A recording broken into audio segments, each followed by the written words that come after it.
5. All right. So tonight we have, the main topic of conversation. Ginny and Barbara are here from Rex Development, and they are going to present the comprehensive economic development strategy, or SEEDS, for to us. And then I also asked them to give us just take a step back on Rex, an overview of Rex, the New Haven Chamber of Commerce, SCROG, Advanced CT. Like, there's a lot of things that are thrown around, and I figure it'd be good just for the group to get some footing on that. Then we'll have a quick update on the Woodbridge Economic Development Plan, the BAR grant. Scott attended the Regional Real Estate Forum yesterday with the Department of Economic and Community Development, and that's really what we have for tonight. So, first agenda item is to vote on the May minutes that were distributed. So, Motion to approve the minutes? we have a motion from Scott, second by Rick. All in favor? Okay. All right. Jenny, the floor is yours. So do I push the button? Oh, are you not? There should be a light on. Should be on. The light It should goes be says on. it's red. That's That's good. good. Okay. Everybody has their own system. Red means hot. Okay, here we go. Well, thank you. I'm Ginny Kozlowski. I'm the Executive Director of REX, also known as South Central Connecticut Regional Economic Development Corporation. This is my colleague Barbara Malberg, who is the project manager for the Comprehensive Economic Development Strategy, as well as our marketing manager. We are a very small organization, and we have multiple responsibilities. Not only the strategy, but tourism marketing for the 15 towns that make up the region, which we'll talk about in a little bit. And we also run the Connecticut Lodging Association as well, and we do contract work for the city of New Haven. I handed out some information, and the second document that you have there, it's called Economic Development Organizations. And when I spoke to Scott earlier this week, you will see that I speak very quickly, and I use all the different acronyms out there. And this way you kind of have a little cheat sheet. So REX is we were the first regional economic development district recognized in the state of Connecticut in 2011. We were the first federally recognized economic development district in 2011. We are a public-private partnership. We represent the same towns that the Council of Governments footprint is, and they're all listed at the bottom of the sheet. And I count them every single time to make sure there's 15. And we try to mix the letters up sometimes because Bethany always goes first and Woodbridge goes last. So sometimes we reverse them. And at a recent meeting, we confused Paula Confrancesco because we put Bethany kind of in the middle and she thought we left them off. My partner organization is South Central Council of Governments, which is made up of the 15 chief elected officials of the towns in our region. Your chief elected official sits on that board, as well as the executive committee. That's my understanding. This is a place where the chief elected officials meet monthly. They focus primarily around transportation issues, and one of your challenges is the Heroes Tunnel here, as well as they're now doing more regional services for municipalities to figure out ways of economy of scale so that our community is better served. The Greater New Haven Chamber of Commerce is made up of 15 towns, but let's be clear, they do not include Meriden, they include Cheshire, we include Meriden. So we always have a little bit of a different footprint. They are a member-based organization. They do some economic development work in the region. We partner with them. I actually left an event with them a few minutes ago that was hosting 200 bio interns that are coming to the Greater New Haven area for their summer internship. Advanced CT is an organization which is a statewide organization which is funded by the Department of Economic and Community Development, utilities, and private partners. They are probably the big dog in this. They have a large staff. They're responsible for large acquisitions, large expansion, large retention of businesses. They used to be known as the Connecticut Economic Resource Center. I think many of you who've been around a while knew Bob Santee or worked with Bob Santee when you were doing some consulting work around different ways to imagine economic development. They changed their name when, I was gonna say President Lamont, Governor Lamont was elected to Advance CT, which better reflects the work that they're doing. The Connecticut Department of Economic and Community Development has a wide and ever-growing purview around economic development. And one thing I will comment on Governor Lamont, he has really broken down some of the silos between the different departments. For example, agriculture. We've now launched an oyster trail, which fell under the Department of Agriculture, but it's a really tourism asset. So they're working together. They're working together with the Department of Revenue Services in terms of building more ways to leverage dollars. They're working with the state parks and attractions. They'd like to see private businesses, perhaps Rocky Neck, put in a banquet hall, or rent kayaks or rent bikes. So these are some of the new approaches, but they also give some grants, which I think you're all familiar with. They do brownfield programs. They are a really good resource. They're good for large projects, small projects, or just somebody to bounce ideas off. The Small Business Development Center is based out of Yukon. We have representatives that are served this area. They're based out of the chamber offices. They will support your small businesses. But these are the primary folks that we interact with pretty much on a daily basis. This morning we started our day in Brantford at the community center doing a small business resource fair. Obviously, most of these people were here, plus a few others, and it was about supporting small businesses with either mentoring, loans, other programs, or just the networking opportunity. So as you can see, there are plenty of people out there that are willing to work with you and want to partner. The other document that you have here is our annual report from 2023, and you can take that home and read it tonight.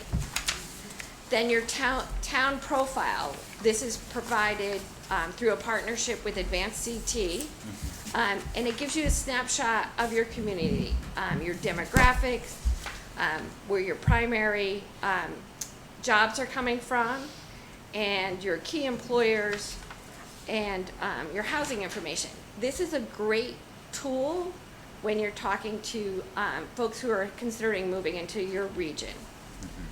The fourth document is our work around tourism, and we have great trails throughout our region, and we have Yale University that brings many, many people into the region, and we print a visitor guide and a relocation guide for people who are looking to come to the region, either start a business, move here, go to school here, or just spend a weekend here. And you probably heard about our pizza acknowledgement by Representative DeLauro.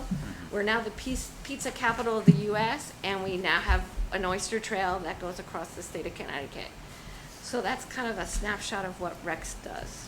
Did I miss anything, Barbara? Probably. Hopefully I'll catch it. You will catch it. Questions? Jenny, this information in terms of the demographic of Woodbridge, where is that? Who did you, was that Advanced CT? So Advance CT puts it together with the Connecticut Data Collaborative. So obviously, where it says SOTS, which again, that was not one of the acronyms that I put on my list. The Secretary of State's office tracks new business registrations. So in 2023, you had 127 new businesses, and in the last 4 years, you've had just over 500 new businesses start here in Woodbridge. In 2019, you've only had 97, and each year it's grown. And the peak was 2022. You had 144 new businesses, and last year you had 127. And according to the Secretary of State, you have 1,303 active businesses, Right. assuming that they're not sole proprietors and they're not an LLC. 'Cause those folks would just register at the city clerk's office. I got you. So it does provide a basis of information, especially for an economic development commission, when you're considering what you would like to do as a commission. So you could say that of the 1,300 businesses, like 500 have been created in the last 4 or 5 years? Right, we don't know how many businesses have closed. Right, that's what I'm saying, Right. like the churn rate, that's, Well, we, obviously during COVID, a lot of people started home businesses. So I think that was a large, pop that we saw. But there's also been some tax benefit on creating LLCs. I think one of the things that the Secretary of State's office has been doing has been purging people who have not updated their registration to really get a better handle on exactly how many businesses are in the entire state. We have list upon list, but there's no way to qualify, and if somebody doesn't update their information, the only people that know is, for sure, I think, is Department of Revenue Services, and they by statute cannot disclose. okay.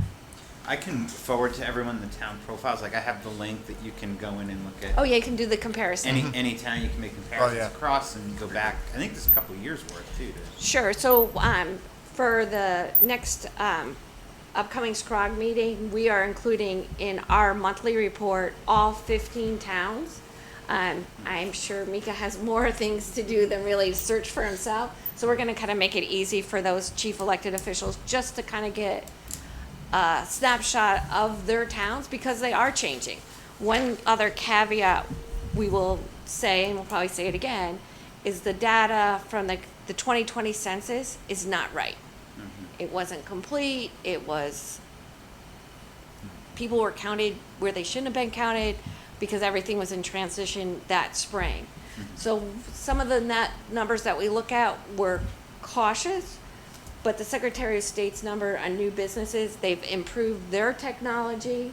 So we do consider them to be more reliable, but that's not to say I won't find a mistake when I go through the list. Like, the business is located in Milford, but they swapped their home contact with their business contact. But we're definitely way better than we were in 2010 when we first started to look at this. You couldn't even get much of this information.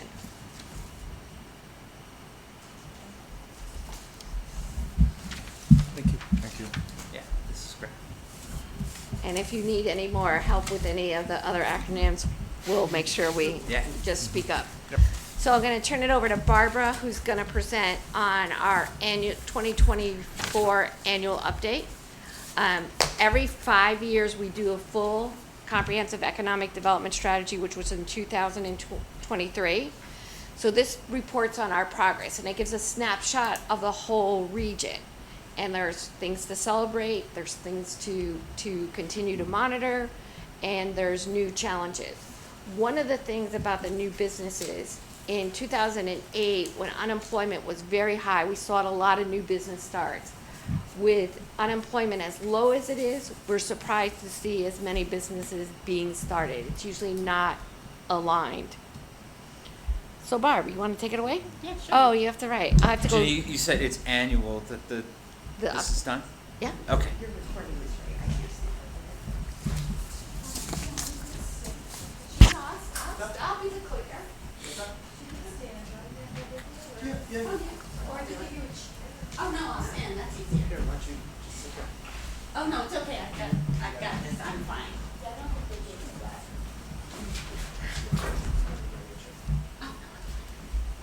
Okay, so, we're gonna start with what the comprehensive economic development strategy is.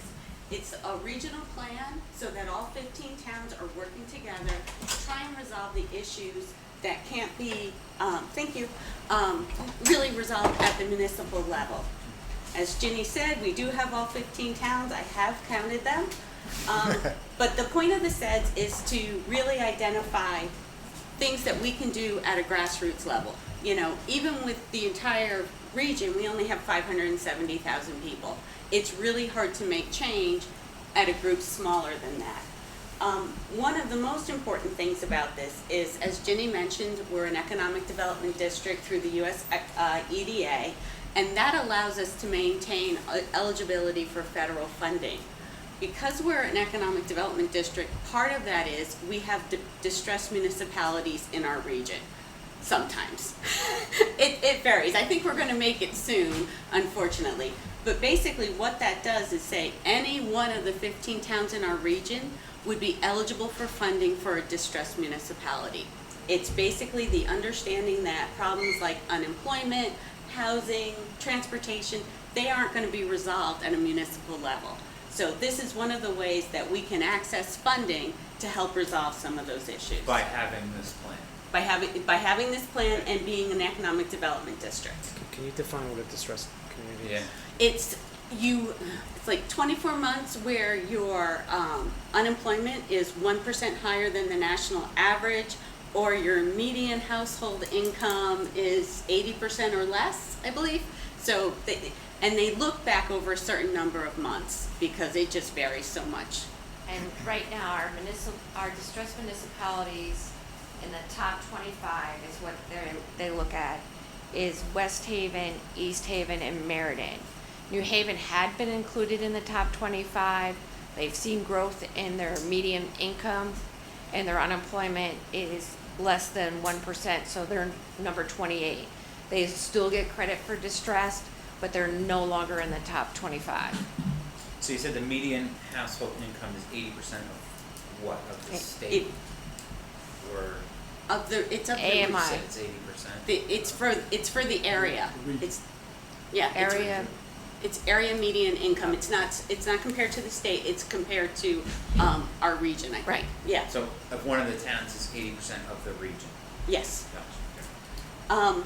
In terms of population, I mentioned that we are at 573,000, and going back to 2010, it's only like 570,000. So we're really not growing as quickly as we need to in order to drive economic development.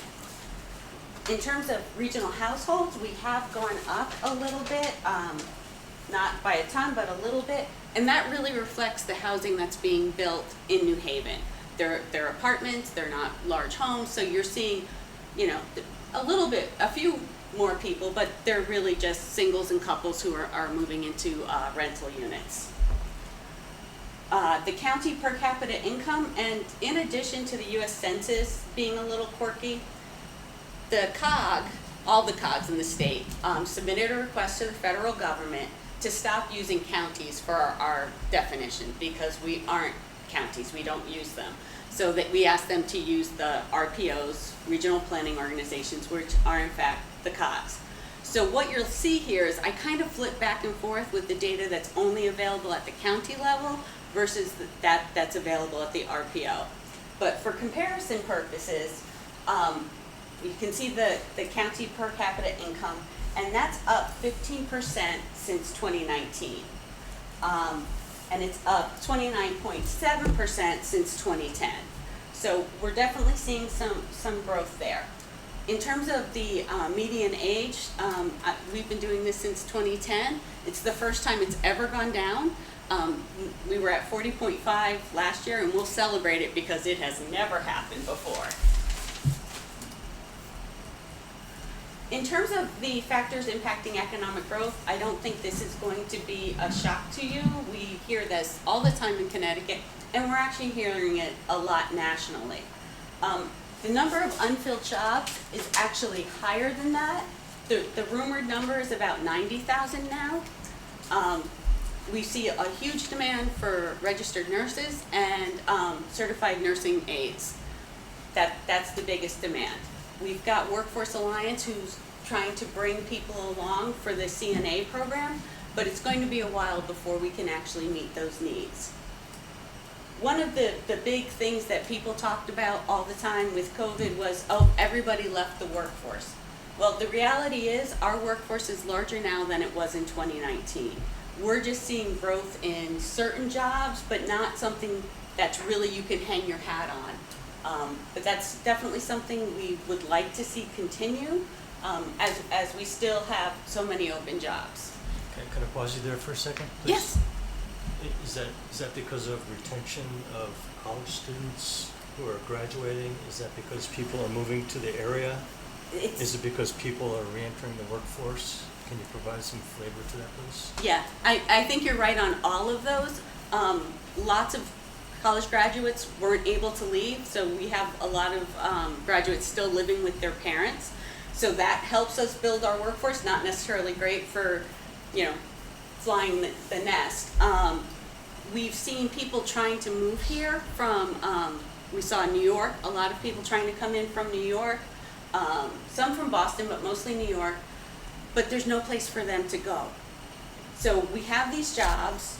Our unemployment as of the end of 2023 was low, but when it comes down to it, we can't really grow our workforce because we don't have any place to put people. Meaning housing? Housing. So we've had. Meaning we can't add jobs. Right, it's part of why we can't fill the jobs as well. So when we're looking at housing, you can see that median home sales prices have gone up 67%. Wages have gone up 15%. So you're having so many people blocked out of the housing market. They simply cannot afford to save for a down payment. The cost of a mortgage loan is so much higher. So there are a lot of things. And right now, the South Central Regional Council of Governments, SCROG, has a committee that's been working for about 5 years. And what they're trying to do is come up with options at the regional level so that every community can look at what type of housing works for them. We're seeing more multifamily housing, but it's trying to be done in a way that, you don't have this big block of apartments next to some place that's always been, sort of very residential. And that piece is coming together. They've just hired a consultant to put together the actual action plan. And it will be completely voluntary. Towns will pick and choose what they want to use from it. But hopefully we're going to be able to build our housing market so that we can get more people here to use our services and to fill our open jobs. And the rental market has seen an increase in terms of cost as well, even of the limited inventory. And then we have a shortage of all types of housing, just to be very clear. We need single family, we need senior housing, we need transitional housing. We do not have enough housing.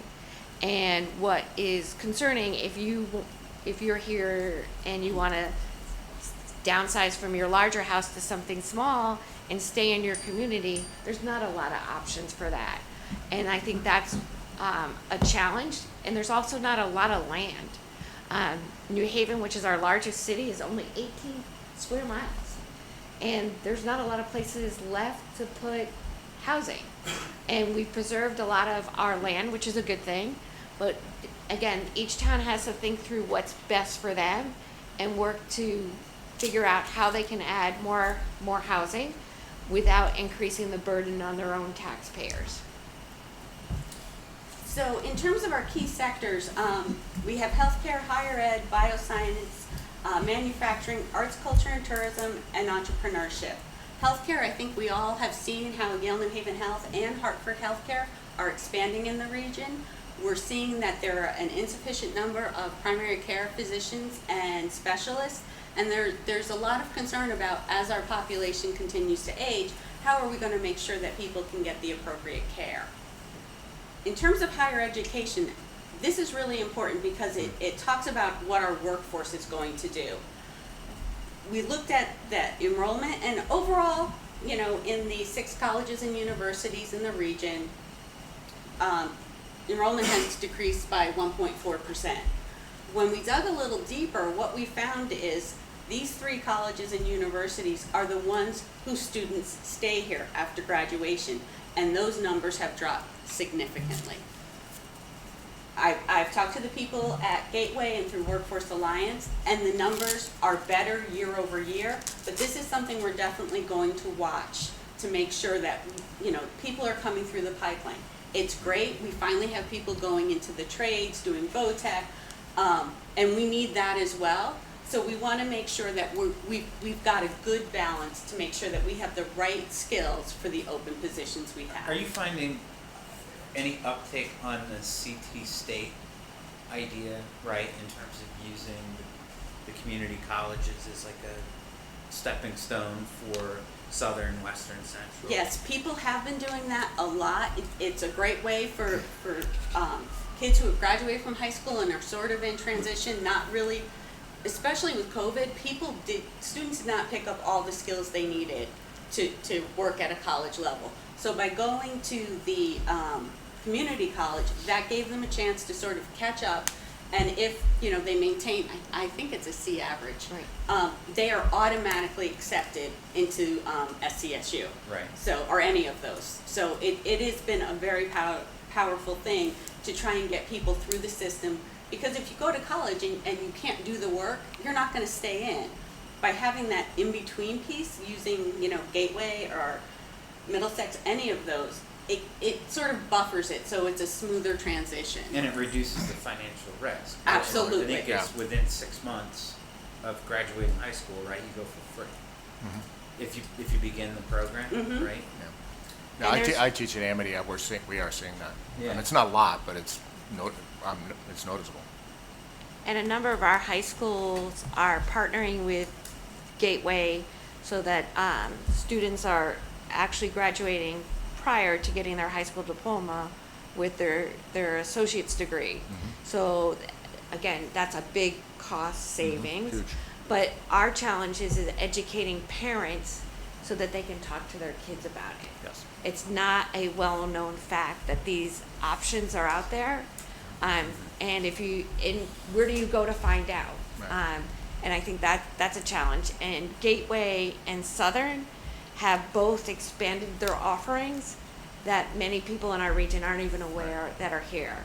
Our counseling department actually does a pretty good job of it. That's good. But yeah, we'll see. And I think it's if you have a 3.0 at Gateway, that gets you into Okay. Southern, and 4.0 gets you into UConn.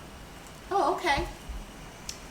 So, I mean, as you all, I'm sure many of you are aware, college is not an inexpensive endeavor. And, you know, kids do want to go away to college. This is one way of getting those first 2 years at a competitive price, and then doing your final 2 years, because that's what your diploma is going to say. And there are also pathways to both Gateway and UNH. There are programs even with Fairfield University for nursing. So there are a lot of different ways that people can gain the skills that they need, that we need in our community. In terms of bioscience, we do very well basically because of Yale. We got $636 million in 2023 from the National Institute of Health. That has gone up every year. And it's a very powerful driver in our economy. When you look at the number of biotech companies in Connecticut, 46% are in our region. So I think when that really takes off, we're starting to have critical mass, but we're not there yet. That's really going to make a difference in terms of having really good jobs and being able to you know, be creative and start solving some of the problems that we just don't have solutions for now. Barbara, have you broken that out when you say it's within the region? Is it really within New Haven, or is it, how broad does it I go? How think- far does that circle go? Was it 32% in New Haven? Yes, Branford has a They have a big developing cluster. Meriden, Wallingford, Milford, they might have one or two, but obviously the bioscience companies that start here, many of them are coming out of Yale Med or Yale Chem, and they want to be in close proximity so that they can run from the college to their lab. And we're in the process of opening a 500,000 square foot building, which is known as 101 College, which Arvinas, which came out of Yale. It's an oncology company. It's going through its trials right now. Not only are they taking a considerable amount of space in the new building. They're currently located in Science Park. They're keeping that space. I just came from a bio event down at Bar, and the bio companies across the state get together and they coordinated in hiring interns for the summer from here and all over. So for some folks, this is their first experience in Connecticut. For some folks, they're home for home for the summer. So they have 200 interns for this summer based here in Connecticut.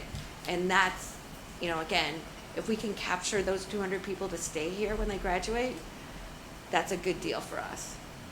And the companies pay all their interns. So, I'm sorry, so do you have that breakdown written down somewhere so we can see the percentages per town? Yeah, For it's biosciences? not in here, but will you make a note and we'll send it to you? Thank you. Sure. In terms of manufacturing, the transition to manufacturing 4.0 has slowed. Basically, during the pandemic, manufacturers had to rethink how they made their purchases because of the supply chain disruptions. So when they were previously just ordering just in time, they now have inventory that they've had to outlay capital for. So they don't have the money to just turn into innovation. So that's something they're still working on, but it was definitely thrown off by the pandemic. The workforce training programs, there's definitely a lot through Workforce Alliance, through Gateway, and the newest one is Match, and that's located in the Fairhaven section of New Haven. And what it does is it pays people who have traditionally been shut out of the workforce for a variety of reasons, primarily non-English speaking women who had childcare responsibilities. They weren't able to work. This program works around their schedules. They get paid. They're actually manufacturing something. They get orders in and they manufacture it so that when they go out into the workforce, they actually have the skills they need to work in manufacturing. That started in the fall? Yeah, a year ago. Yeah. So that's actually been something that's been very positive. I think it's something that will be replicated so that other places can have that kind of impact as well. Arts, culture, and tourism, not great. Going to be honest, it's definitely been a struggle for both the theaters and the hotels. We're seeing that the hotels have not gotten back to where they were in terms of occupancy. It's basically because business travel hasn't come back. They're seeing the leisure traveler, but they're not seeing the business traveler. And that's more than just this region, That's New Haven. I think it goes up to Yeah, Waterbury. 'Cause it's county. Yeah. Yeah, it's a different reporting area, but close to the county kind of region. I would assume that's a nationwide thing. I'm I sorry? would assume that's a nationwide thing. There are areas Yeah. that are more impacted. I just was meeting with the general manager of the Hotel Marcel, and Boston, San Francisco, very hard hit, not bouncing back. But San Jose, which is right next to San Francisco, is doing gangbusters. Vegas is doing very well. Miami's off. I mean, there's a whole host of reasons. Interesting. As Barbara said, there's not as many flights, and again, it's Except for challenging. us, we have lots. We have lots now. And companies are not sending people on business trips. Yeah. Right, that's Or my they're point. shorter. Right, or they're Yeah, shorter. right. Associations are doing more regional as opposed to more national. So it is a challenge. For our region, though, we have seen some quality new product come online. The Hotel Marcel, the Cambria, which is an extended stay right near the hospital. We do a lot of medical tourism. The Residence Inn in Hamden, which the property there, the Clarion was very old product. 3 weeks ago, the Home 2 Suites opened in East Haven, which replaced the Quality Inn, which was a very, very old hotel. I was also there this morning, and they are doing gangbusters. So again, we're fortunate, but it's fragile. But again, invite all your friends. Don't let them stay at your house. Don't let them rent Because you don't like Airbnb. them that much. Let them That's have my a little theory. space. Friends and family. And again, this is how we support our industry, and make them go out for breakfast. Don't fix them breakfast. in terms of entrepreneurship, you can see the numbers, they keep increasing since the pandemic. Just to give you an idea, in 2018, the number of businesses that started in the region was about 4,300. So we're definitely seeing a shift to people starting their own businesses. The information we don't have that we'd like to have is what kinds of businesses are they? Are they going to be able to grow, add employees? Are they, just a side hustle, or you're going to be a graphic designer and work from your house? So that's the piece that's missing there in terms of opportunity. Two other big things that may happen here is the Quantum CT initiative being done with UConn and Yale. It's really complicated stuff, but it makes computing so much easier that you can get faster results with huge amounts of data to do things like clinical trials. You go through, you have all that data, it's unmanageable with the ability of computers now, are very slow to manage. With quantum, it's going to make those testing processes so much faster. So we may see a shrinkage in the time of the idea of a certain pharmaceutical and when it actually gets FDA approval. It's typically about $3 million to bring a drug to market. So if we can shorten that, and by we, it's more than just me and Yale and UConn, but if that can be shortened, that's something that will have a big effect not only here, but globally. And that's part of what this group is trying to do, is to be a global driver. It's not intended to just have that intellectual capital and keep it here. We really want to start exporting that as a way to, raise our profile. Climate Haven is also very interesting. They're working on products that will preserve the environment. They're looking at, help me, Jen. Solar on tractor trailer trucks that they could store the energy, and when they get to their destination, not only do they unload their product, but they'll unload the energy that they've captured in this lightweight solar panel. I was an accounting major, so we're going to just kind of go with that right there. And they have a number of other early stage, and it's very sophisticated techniques to talk about reusing water, reusing waste product that's in all of our landfill, and building houses, 3D houses out of this waste. The presentation I was at recently, currently it's $275 per square foot to build a house. According to this technology, I didn't check his numbers, the gentleman said it would be $45 a square foot to build a house. And that would include the electrical, heat, mechanical. Even if that $45 is $90 or $150, it's still less than $275. So this Climate Haven, it is a partnership with Yale and the private sector, and they have a number of startups there that are getting vetted to make sure the technology is correct and that they can figure a way to bring it to market. It would be a game changer, and it would certainly help, just providing housing, not only in the Connecticut and the US, but globally. There are so many folks that are unhoused for a variety of different reasons, and cost and the impact on the environment is a big factor. So if you get a chance to go to Climate Haven, they have some green events about once a month. It's like a green happy hour. There's nothing goes to a waste facility afterwards that isn't natural. But I'll share that with Mika and Scott, and they can share it with you. It's very interesting. It's fascinating to see what some people have come up with. I actually have a question, maybe a little bit off track, but how important is it to have sources of good electricity, good power to attracting businesses to a community like Woodbridge? It's very important. How do we do that effectively? So have you, so you would have a representative from Avangrid. I don't know who your representative is. Tom Carriglio? Okay. So he used to be on the economic and community development side. So I would suggest bringing him in and having that discussion with him about what Avangrid could provide to you in terms of what you can attract here. It's only a piece of it, and one of the things in terms of keeping your businesses, retention is really important. And we've heard a lot less over the last probably 18 months, 24 months, about other states trying to poach from Connecticut.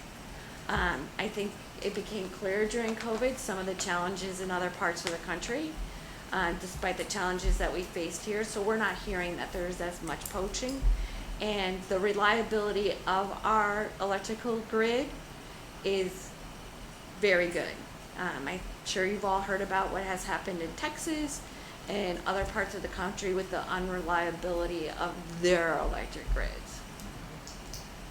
Again, this is where how we capture electricity and do renewables and manage cost is going to make our competitive competitive difference. As Barbara was talking about quantum's going to be a big consumer of power, and we're going to need to generate more. And we just need more. I mean, how many devices do we all have that need power?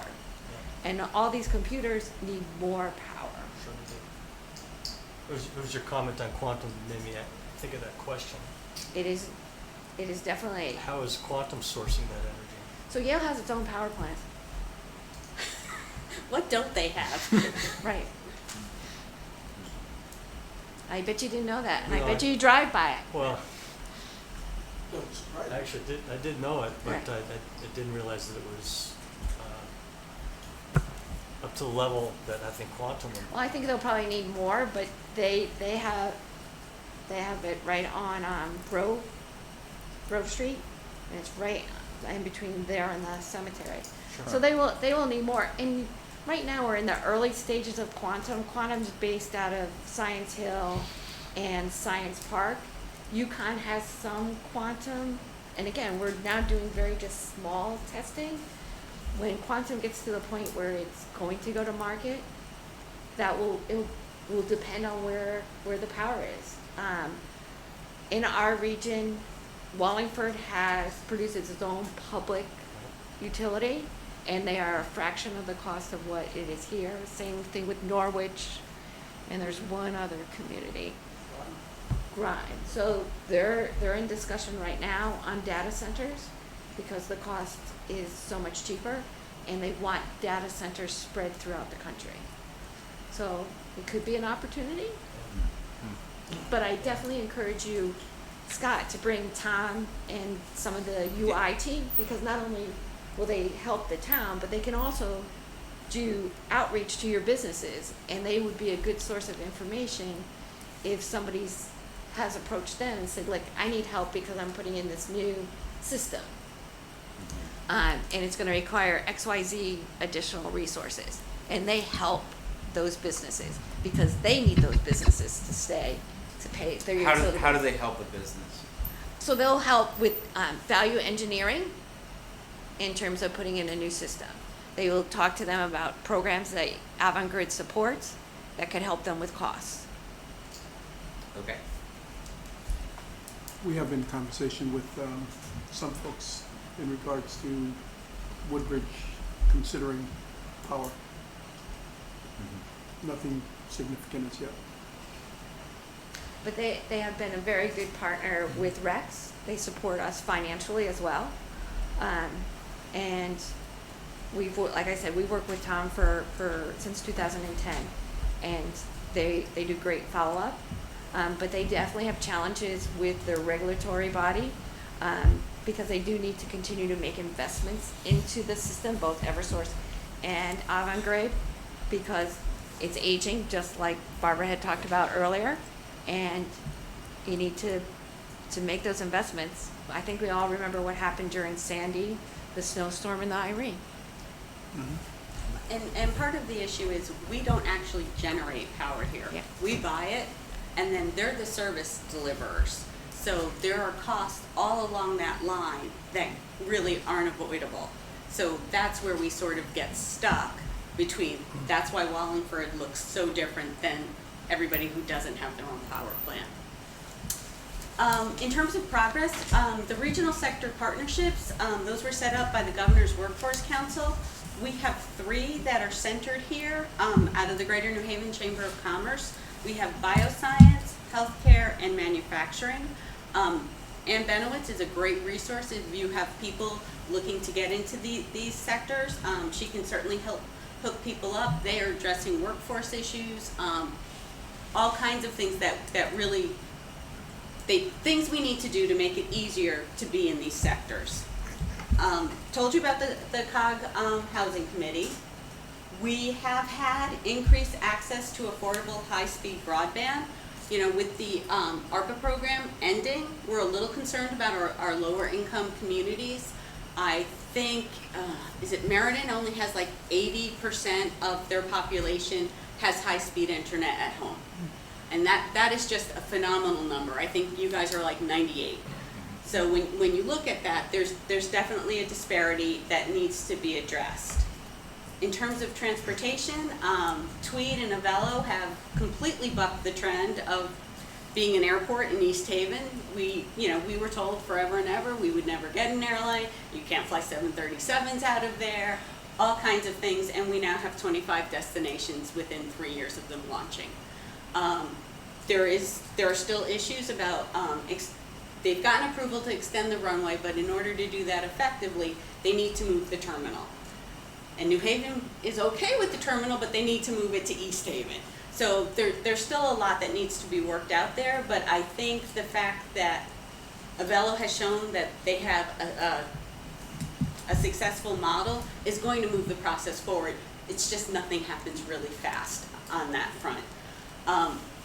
With the current configuration, Avello is expecting 1.1 million passengers in enplanements through Tweed. And of those, 22% are passengers who originate outside of our region. They're coming originally from another airport. So you're looking at that, that's bringing in 220,000 people into our region who would not have been here. And that should have a dramatic economic impact. We're not sure how that percentage is going to hold because the destinations keep changing, but thus far, that is how it's been since the launch. So we're hoping that's something that we can build on in terms of bringing in businesses, collaborating between the cities. We've got Baltimore, Johns Hopkins. We just start Houston tomorrow. They've got MD Anderson. There are a lot of natural connections there that we think that there is an opportunity to use Avello more than just as a leisure airline. Rail funding, the Bipartisan Infrastructure Act, that's something that's going to make a difference here. We really need to upgrade our rail. It's very old.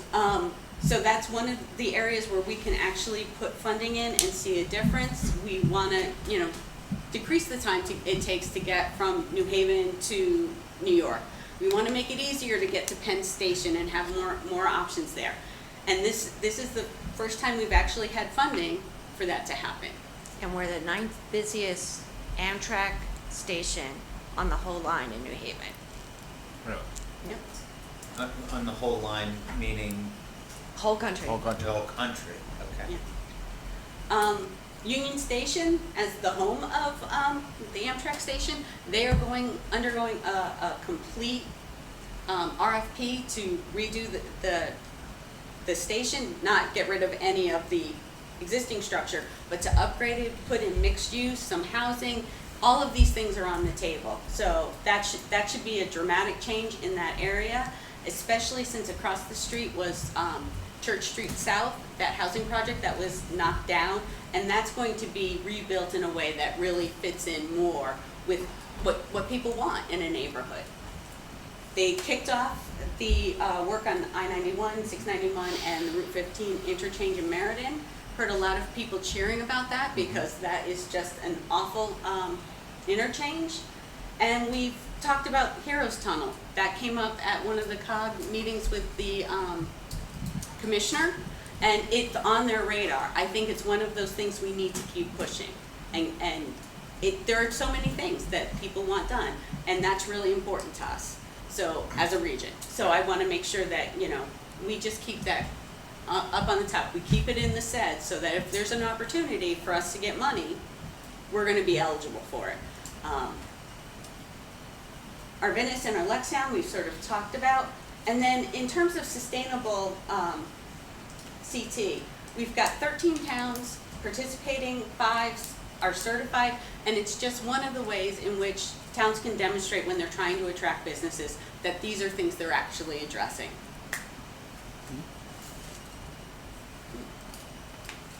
Ms. Jean. Now I get to tell you the challenges.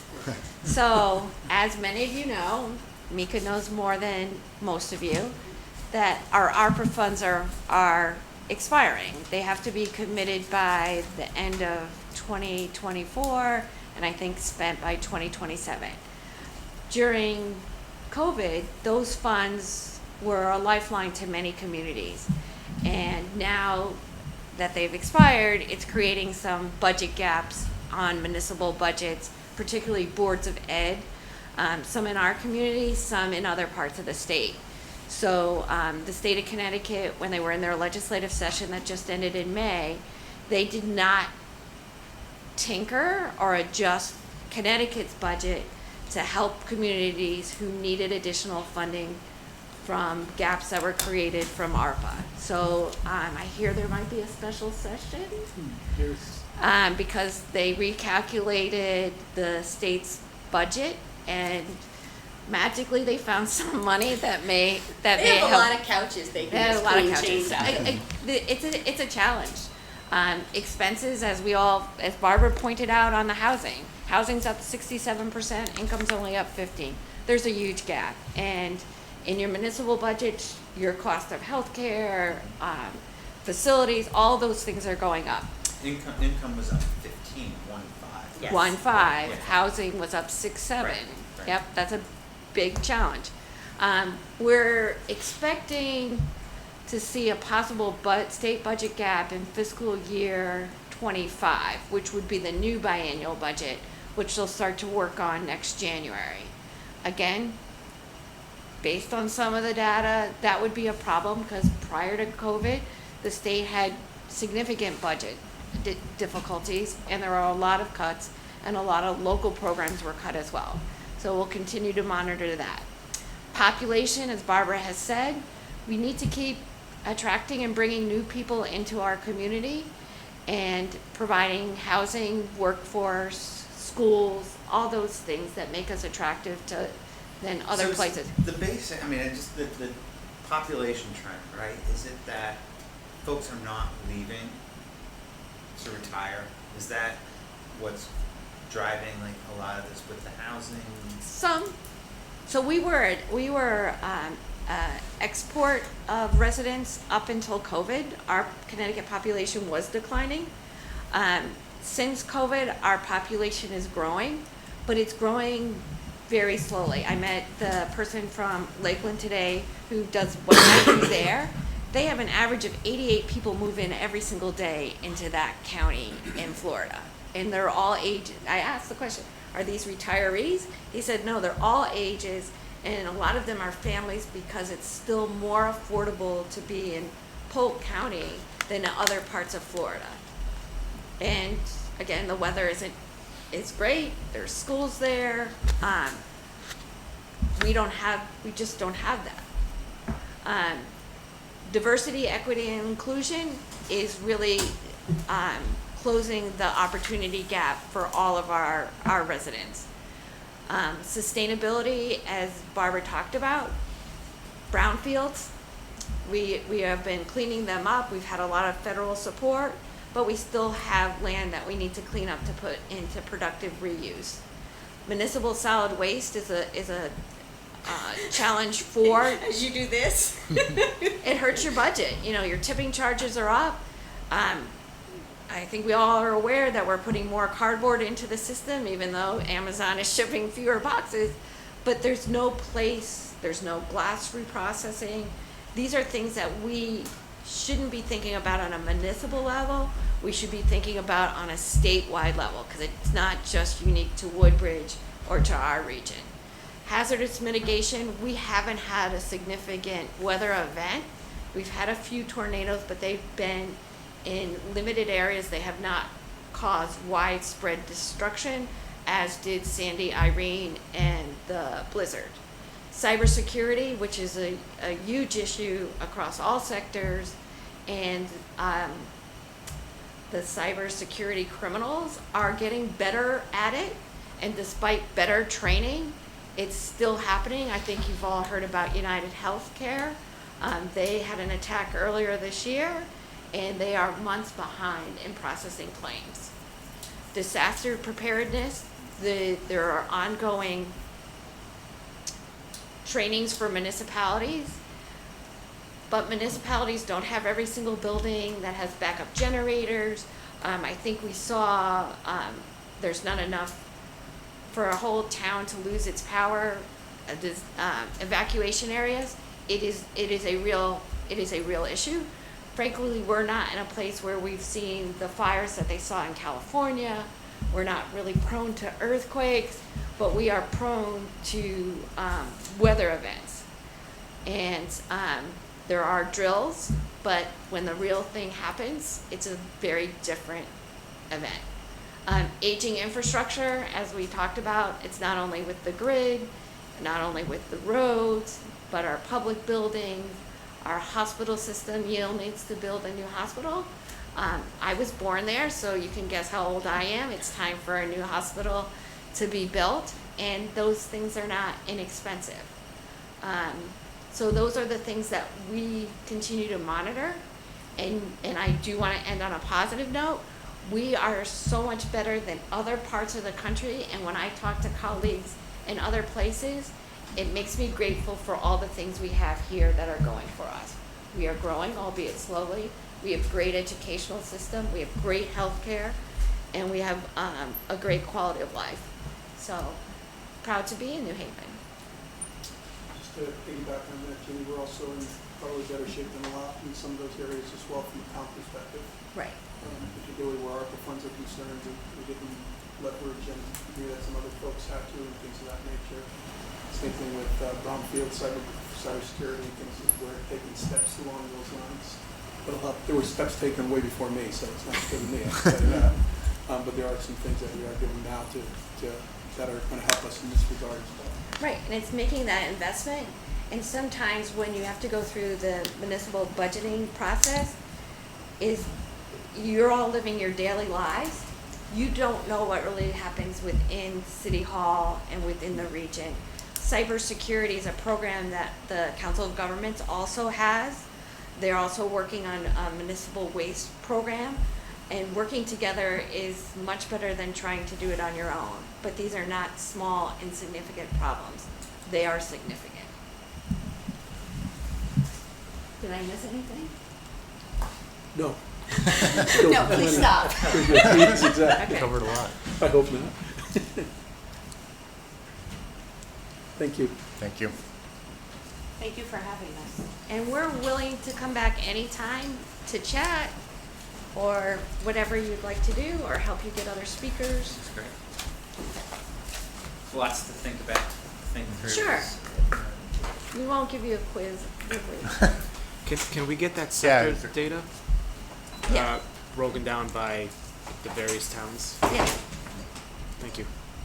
And is this presentation available? yes, we can send it. Yeah, That would be that nice. that would be great. And if you want to read the full report, Mika has a copy. And it's also available at Oh. rex.com, Rex Yeah. Development. Okay. rexdevelopment.com, but we will send it to you. And now we'll get out of your hair. So thank you. Thank you, Jenny and Barbara. Thanks very much. You're welcome. I'm sorry, I have one more question. Sure. So for the various sectors, do you guys have an understanding of the other things that support specific sectors that would go into bringing those sectors into a town or increasing the density of that sector into various towns? So give or me, businesses? give an example, please. For healthcare, what other ancillary support does healthcare need? storage, energy, Logistics. people, logistics, that kind of stuff. Right. Do you have that understanding of what these various businesses and sectors would need to grow or to come into a town? So for example, you have a number of assisted living facilities. Is that something you want more of? Then we could tell you what else you would need. If you wanted a surgery center, doing that as an example, then we could tell you what you would need to do that. Okay. We do, but Is I there had a something- conversation with some healthcare professionals who grow in Hartford Healthcare is the Yeah. system, and they grow in terms of they select where different things are built. And Hartford Healthcare is interesting because they're doing some brick and mortar where a lot of places a lot of people are not. And it was interesting because I was just the exact same question. It's exactly what I asked Chatty. What is it that you look for? What is it that makes the town attractive? What is it that how can a town make themselves more attractive? Yeah. And one of the things that was brought up was just very simply, well, if you'll notice, most of the new things that you see are near major thoroughfares. Like they're on the post road, they're off of 95, they're off of 91, they're off of major thoroughfares because you advertise, rather than advertise, you see them and you know that they're there. And if you're in that area, you know that they're there, so you go to them. And even with Route 15 being our major highway, if you will, there's no real way to position a structure so that it's as visible as they would be looking for it. So he says you could do all the right things, but if that's what they're looking for, it's not going to matter. Yeah. That's the kind of thing we're looking for assistance on. Okay, so what industry might there be where that's not as important and we could fit the bill, and how do we find that out? So one of the other assets that is underutilized in our region is our water. Regional Water Authority has excess water capacity, and prior to the big craft beer boom a number of years ago, we thought that would use a lot of capacity of the water that was available, and it has not. There's still excess water capacity. They have a gentleman who I would also recommend, and I can get you his name, who does business development, who can come and talk to you about maybe what is a good match for Woodbridge with the water and what your goals are. And maybe it's not healthcare, maybe it's a water related. Coincidentally, I met with Larry. Oh man, what are you? Larry You're Baggerman. everywhere. Larry Baggerman? Bingaman. I think his Just met with him today, as a Damien, matter I of fact, think we it might talked be about, his. Kevin is the name of an individual, Right. he said he's gonna send our way Oh to yes, talk about Kevin it. D'Amato, I think is his Yes, name. so he said he's gonna send him our Right. way to talk specifically about that. Right. He was Right. saying it's incredible how much the requirement for water, or the, demand for water has gone down. Again, that's a climate, So, we're trying right. to, manage stormwater and not Right. wastewater. Everybody's trying to conserve it, Right. and as a result, so. Yeah, and I think when you guys are thinking about this, you need to think about where you would actually want something. Because if you go out there and sort of scattershot, it's gonna take a lot of energy, and you may get things that aren't gonna be where you want them to be. So It's a really good think point. about that, like what parcels are really available, what's available there in terms of power, sewer, water, and then start to think about, okay, what will match up with what we have. And you're not the only community that's doing this. We were out in Madison last week, and they have challenges because they don't have any sewer or water. And they have 3 million people who come to Hammonasset, and they want to try to figure out how they get them to downtown to shop and eat at the restaurants. It's an obvious answer, a sign. But again, complicated because there's sign regulations in town. We have that issue too. Right, but overcoming that challenge, and they'd like to have more tourists, but they have 80 rooms. So, I was gonna say, Yeah, there's just 'cause- not yeah. a lot. but there is demand. We know there's demand because a lot of those houses went to short-term rental, Airbnb and VRBO, but that's also not always benefiting the town. So, again, they're working, and they have a brand-new Economic Development Commission, a couple people that have been on for a while, but again, they're starting in trying to determine what's next. Same thing, there's a new person in economic development in Guilford that started yesterday. So they have a new commission in North Branford. So you are not alone in this. Barbara and Ginny, question, I looked at your fifth goal in your comprehensive plan. It was real estate. And it had some objectives. It had like the brownfield revitalization, zoning, potential zoning adjustments, green development, and preservation of open space. So I sort of saw those four objectives that we need to fit together: open space, green zoning adjustments, and brownfield revitalization areas. And so one of the things, if we're not unique in this, but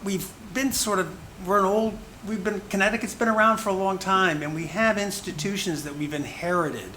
And I'm grappling or concerned, is there any advice you have to us about how we sort of think how to deal with the inherited institutions we have? Are they capable of taking us forward in putting these goals and objectives together is there another thing we sort of also need to start thinking about, whether it's specialized not-for-profits or, development agencies and those kinds of things? Do you see any of that going on with the towns that are all grappling with how you get this responsible stuff done? Long question. Did you want to go first? No, you can go first. It is a struggle, but I'll give you an example. In Branford, there's a farm, and farmers are struggling to survive. 2 years ago, we had a drought. We've had flooding last year, and this year's yet to be determined. This farm wanted to start hosting some events at the farm. By statute, you're only allowed 20 events a year, and they went for a special permit to allow them to have additional events. Nothing that's crazy, not fireworks, not Late at crazy, night. not late at night. And there was a number of neighbors who were adamantly opposed, 4 of them. And they almost were gonna force this farm to have to be sold and shut down. We did work with the town of Branford to get this special permit through their public hearing process and educate other people in the community that this farm going away, the detriment is going to be far worse than what these 4 people are stating as a fact. Right. There was something in there that this was going to be bad for Long Island Sound. This farm is nowhere near Long Island Sound. And sometimes we hear about it so that we can help. And again, we just want to give you information so that you can make an informed decision. We've lost about 465 farms in the state of Connecticut in the last 5 years. Connecticut only provides 2% of the food it produces. That's not a good thing in the long run. We need to increase our food production. Longer story. We need cold storage. We have no cold storage in the state of Connecticut. So if we need to go apples, green beans, we have to send them to New York or Massachusetts because we don't have cold storage anymore. And I think Cold there are, storage center of Connecticut. No, we don't. Right? I think there are a lot Again, of pieces. We need good Not a bad neighbor. I agree with There are a you. lot of pieces, Saying tongue in and cheek, but it's really it, true. it seems like we're always putting another thing in, and I think what really needs to happen is to start like sort of enlightenment in the existing organizations, because to try and put it, it's just another layer, because Okay. they're not gonna go away. So if you can, bring them slowly into the fold, because it won't happen fast, it's probably the best way to move forward. I mean, that's basically what COG's doing with this housing program. There's no way that you're gonna go into any community and say, here, we want you to put up all these houses, we want this many to be affordable. The whole thing. That's something that there has to be an education process. They had to see what the housing looked like. They went on field trips. They did all of this stuff, and it is changing minds. And people, I was at, was it at the chamber thing last night? Yeah. That they were talking about how Bernie Pellegrino was talking yeah, about that. that they're North now End, welcomed, where they used to be shunned. These developers were not wanted in the, suburban and ring towns, and now they are, because people have a new vision of what housing can look like, but it's a process.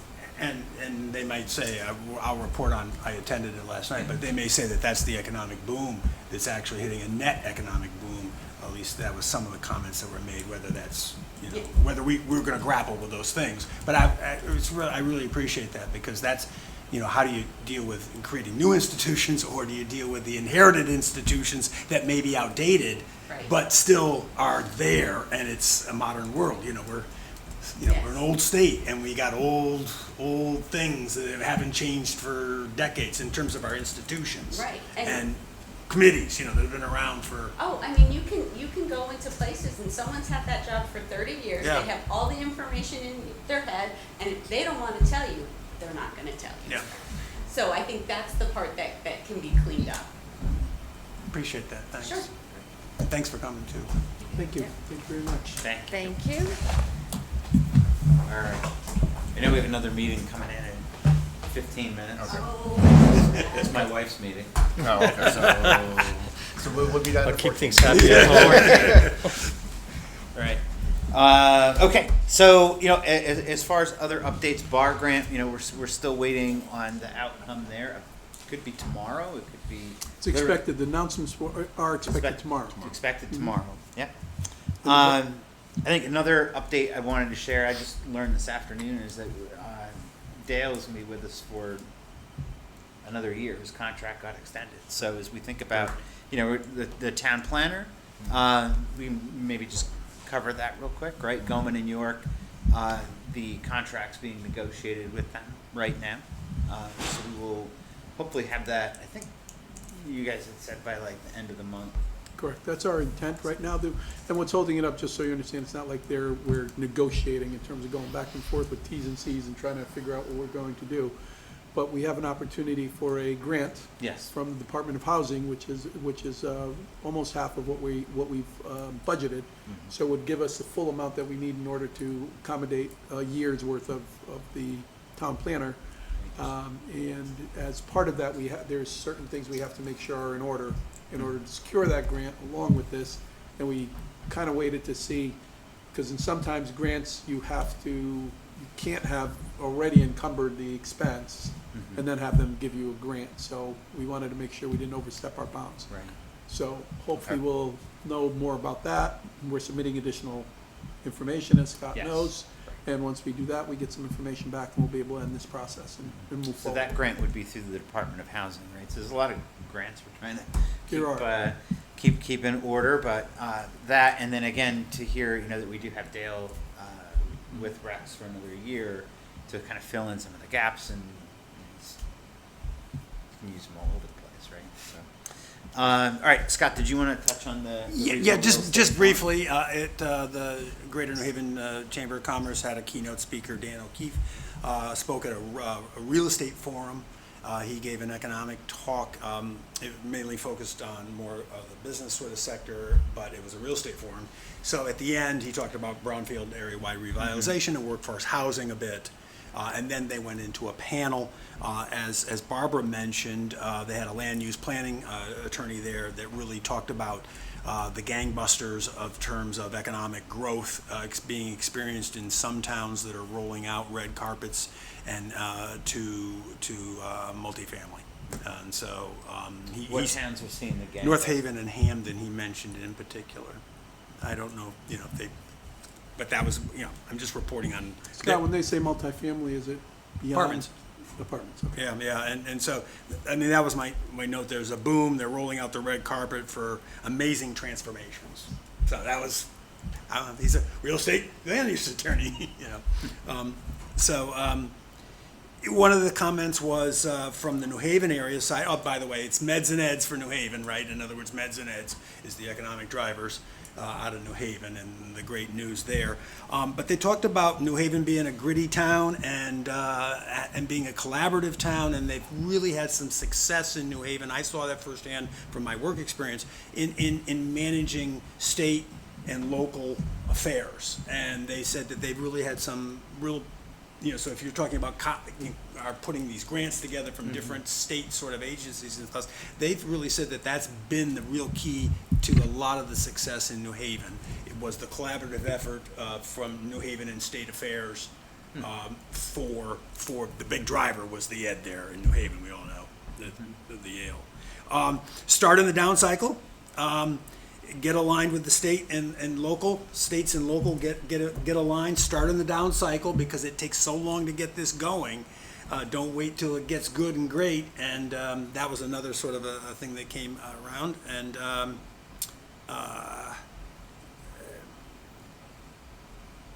that was about it. One of the bankers was talking about how he really some of the challenges was the speculation in driving up the real estate, the speculators coming from out of state and speculation in the real estate. That was one of the banker's comments a little bit about what are the challenges you're seeing in getting this housing affordable for us was speculation. So their words, not mine. Thanks. All right, great.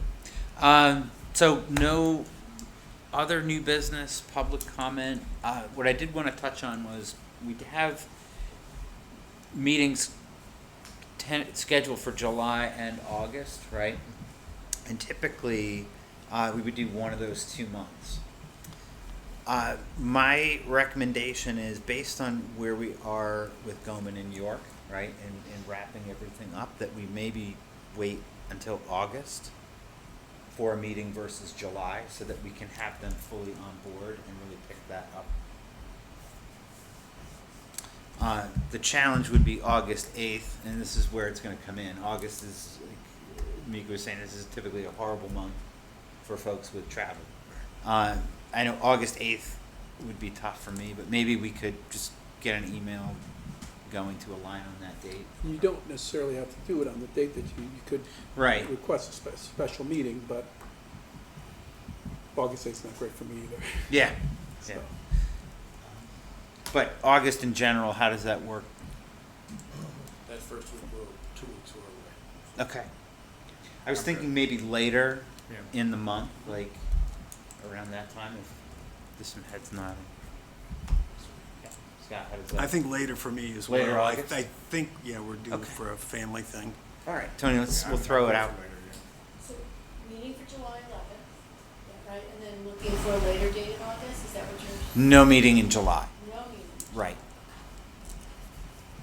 Okay, and then looking at a few later dates on the third, what other Thursdays are available? Right, maybe one of the last 2 Thursdays in Okay, August. I'll take a look.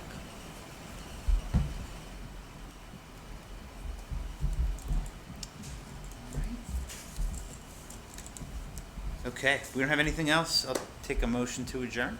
I so moved. Houses. All in favor? All right, thanks, everyone. Okay.